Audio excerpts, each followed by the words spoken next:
Spit on him. Apologize. Not at all. I didn't. He's a liar. He's a liar. He's a liar. He's lying now.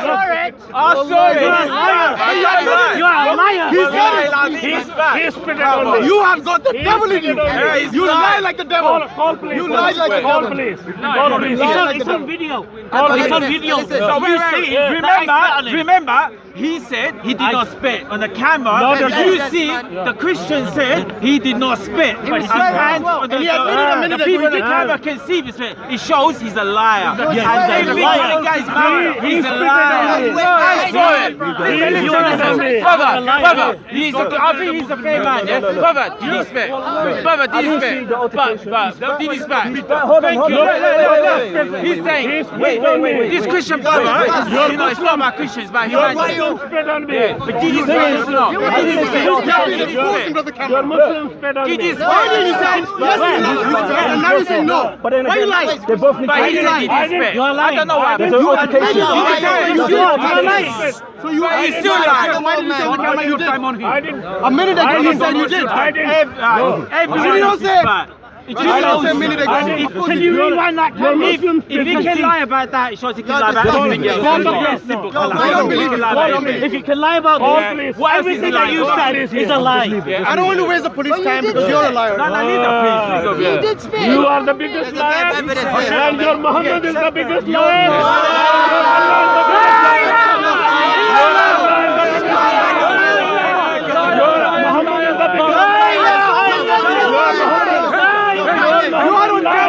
Your Muhammad lied when he had a sex with Maria.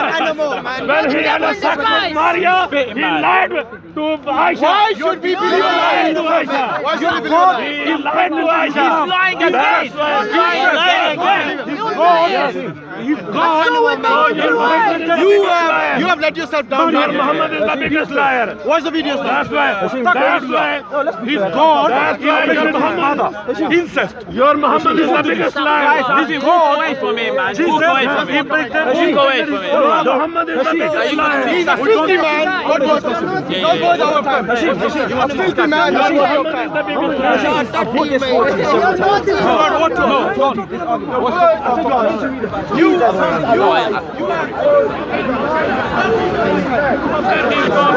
Why this guy? How can he call me a liar? This is the first time he called me a liar. Oh, you're a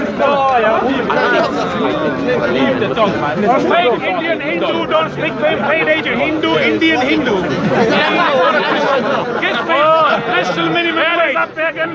National minimum wage. $5.99. National minimum wage. It's increasing from April. Good news for him. It's now national minimum wage. Indian Hindu.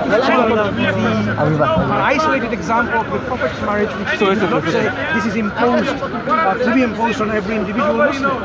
What are the 10 commandments? How much of the 10 commandments? So I think we both understand, and we have a similar kind of understanding on this issue. Yeah, the question is, you brought up a few things about what people are making some bad arguments about this. Using the word pedophilia, I don't think really helps elaborate the discussion.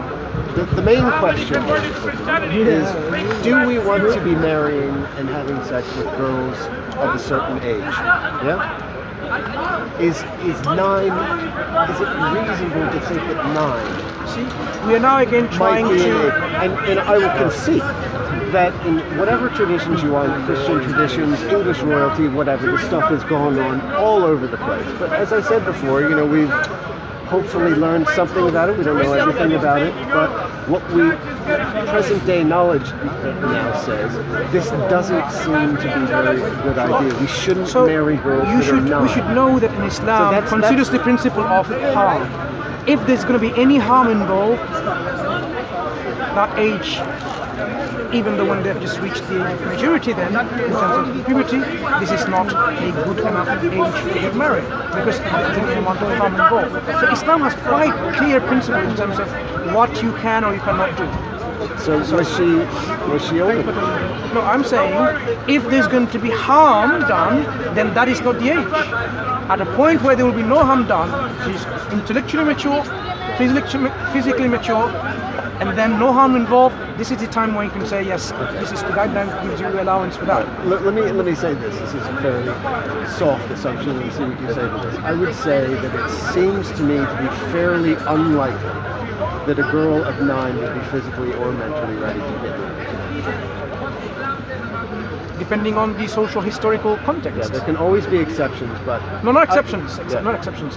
I would say that as we were discussing earlier. Would you agree as we or were disagree discussing with earlier, that? I would disagree with you on this reason that historically speaking, young girls who become women at the age of onset of puberty, they were also mature enough. So I give you example of the Indian tradition where a boy of 8-year-old is intellectually mature and can, when he reaches age of puberty, he can be physically mature and he can actually produce children. So if you look at this now, are you going to say now, okay, now he has to wait until he becomes 20? I'm saying no. The age is not what determines when you get married. This is an artificial boundary that we put up for a reason. Okay, so Islam is quite flexible, where it hasn't set an age, but it gives you minimum conditions, if you want to call that, minimum standards or conditions where this has to be at least attained before someone gets married. Let's grant that the Quran gave sufficient guidance in this area. The question I was saying was that Muhammad married a woman who was 9.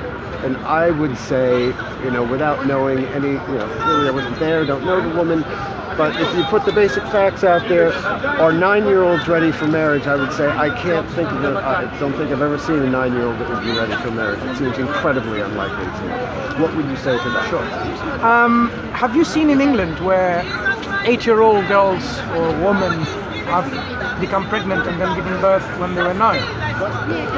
It has happened in this country, I'm sure UK. that's happened, Yeah. So were they ready biologically? Biologically, yes. Yes. So you may question whether they're intellectually ready or not. Biologically ready in terms of able. Yeah. As I said, as I said before, that science says that just because a woman has reached puberty and is able doesn't mean her body is necessarily ready for it. That's what I'm saying. Might do a bit of sex, might do a bit of harm. That's what I'm saying. If there's any amount of harm involved, then obviously no.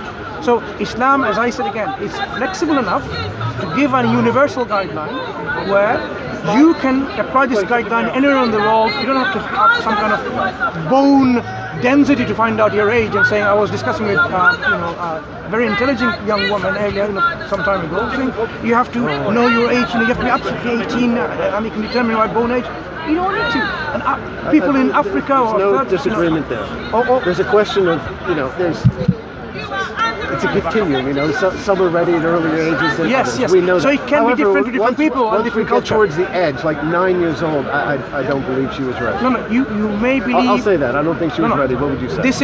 I would say, we have to take case by case. Maybe there is an example here in Britain that she was ready. You can't just take your assumption that she wasn't ready because this is what you hope that she's not ready because she's quite young. She's just about reached the age of biological maturity. It doesn't mean she also automatically has attained intellectual maturity. It wouldn't be a hope on my part, by the way.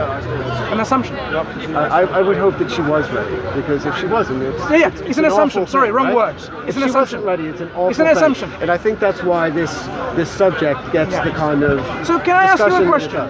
If someone is intellectually mature and biologically mature at the age of 10, what do you consider? I mean, if that was the case, the age doesn't matter. My contention is, I don't think that's likely at all. You think it's not likely? What's not likely?